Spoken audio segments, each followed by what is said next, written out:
大家好，我是阿光。为什么饭店里面的手撕包菜这么好吃呢？其实这里面是有技巧的。今天有时间，我就把详细的方法分享给大家，让大家在家里面也能做出饭店的味道。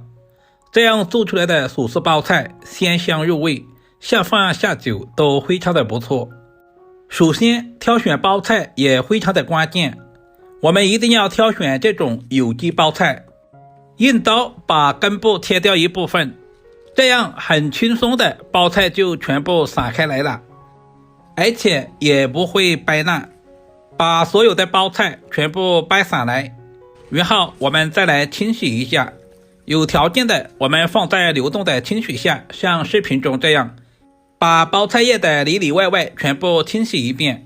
因为包菜在生长的时候是一片叶子一片叶子包起来的，里面难免有一些虫卵或者是细菌。这里我们尽量的多清洗一会儿，充分的把杂质全部清洗干净。经过这样清洗以后，我们吃着也更加的放心。接下来我们再准备一把剪刀，把包菜叶和包菜梗分开来。因为菜梗和菜叶成熟度不一样，我们要分开来炒制。像视频中这样，把所有的包菜梗全部剪下来。全部处理完之后，我们再把菜梗给下刀，用斜刀把菜梗切成小片，大约在2公分左右就差不多了。全部切成视频中这样，放在提前准备好的大碗中。接下来我们再来处理一下，往包菜梗里面加入1大勺的食盐，用手抓拌均匀，使每一片包菜梗都能够裹上薄薄的食盐。这一步的目的是杀出包菜梗里面的水分，放在一旁腌制10分钟左右。利用这段时间，我们把包菜叶全部撕成小块。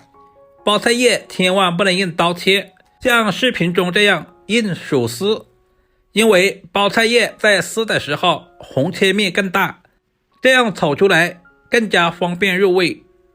全部处理成视频中这样，放在提前准备好的竹筛里面控干水分备用。接下来我们准备一小块五花肉，首先把五花肉的猪皮切下来，因为猪皮有点硬，放在一起会影响口感。我们再把五花肉切成薄片，今天的五花肉我们尽量的切薄一些，这样方便下一步的操作。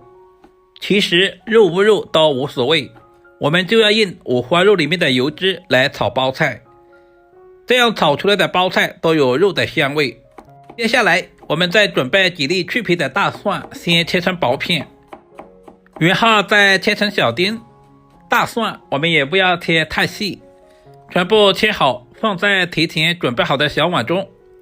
接着再准备一小块去皮的老姜，先切成薄片，然后再切成姜丝，最后全部切成姜末。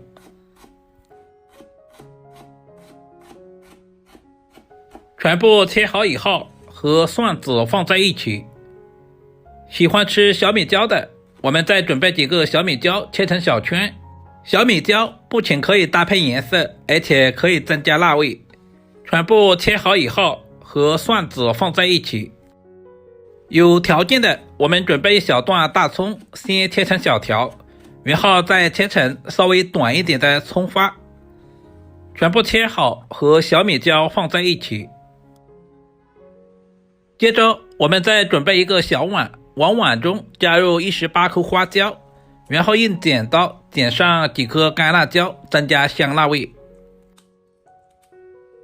接下来准备一个小碗，我们来调个碗汁，空碗中加入1勺生抽，半勺陈醋，然后加入小半勺的食盐调味，接着加入半勺鸡精，然后加入少量的白糖，最后加入小半勺的玉米淀粉或者是土豆淀粉，加入适量的清水，把所有的调味料完全化开。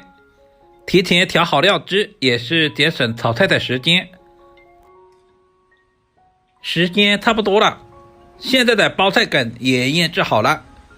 经过腌制过后的包菜梗非常的爽脆。接下来往大碗中加入多一点的清水，把包菜梗表面的盐分清洗干净。充分清洗干净以后，我们再用力把里面的水分拧干，这一步非常的关键。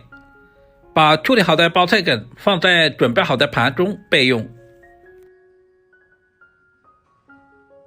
我们开始制作，起锅加入少量的食用油，然后把切好的五花肉放在锅中，开小火煸炒，把五花肉表面的水分炒干，把五花肉炒出多余的油脂。这个过程大约在2分钟左右。我们一定要开小火，不然的话很容易烧糊。锅里面的油有一点多，我们再省出来一点炒大白菜，然后加入切好的葱姜蒜、小米椒、干辣椒和花椒也倒在里面，再次翻炒均匀，充分的把所有的食材炒出香味和辣味。接着把包菜梗全部倒在锅中，这里我们开大火，充分的把包菜梗表面的水分炒干。很多朋友在炒包菜的时候，包菜梗和包菜叶直接下锅，包菜梗还没熟，包菜叶就已经炒烂了，其实那样是不好吃的。大约翻炒20秒左右，我们就把包菜叶全部放在锅中，再次开大火，充分的翻炒均匀。亲爱的朋友们，视频都看到这里了，借您花菜的小手点个赞再走呗。您的每一个点赞留言都是我前进最大的动力，非常感谢您一直以来的支持与鼓励。接着把调好的料汁全部倒在锅中，再次翻炒均匀。其实包菜叶是比较容易熟的，所以我们炒制的时间不需要太长，大约翻炒10秒左右就差不多了。如果炒的时间太长，包菜吃起来就不爽脆了。翻炒成视频中这样就差不多了。把炒好的包菜盛出来，放在准备好的碗中，就可以美美的享用了。一道营养又美味的薯丝包菜就这样做好了，是不是非常的简单？如果你也喜欢，就赶紧收藏起来试试吧。包菜里面加了花椒和干辣椒，还有小米椒，香辣入味，不管是下饭还是下酒都非常的不错。如果今天的视频对您有一点点帮助，就麻烦点赞、收藏、留言并转发出去。点我头像还可以看到更多家常菜制作视频。好了，今天的视频就简单的分享到这里了，我们下个视频再见吧。